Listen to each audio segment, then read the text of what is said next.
So, meron tayo ngayon dito bisita. So, dahil wala yung kanyang nanay, kami muna mag-aalaga. So, ito ang tinutukoy ko. So, ayan siya, si Mascap. Ayan.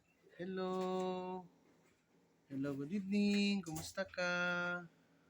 Sa ngayon, dito ka muna sa amin, ha? Mascap, baby parrot, ayan. So, ito muna siya ngayong gabi. Kasi wala yung kanyang mother. Umalis, walang bumabantay sa kanya. Oh, tata kasi iba yung bahay niya napuntahan eh. Don't worry. Ayan. Kamag-alala. Mascap. Hello. Kumusta ka? Tulog na. Good night.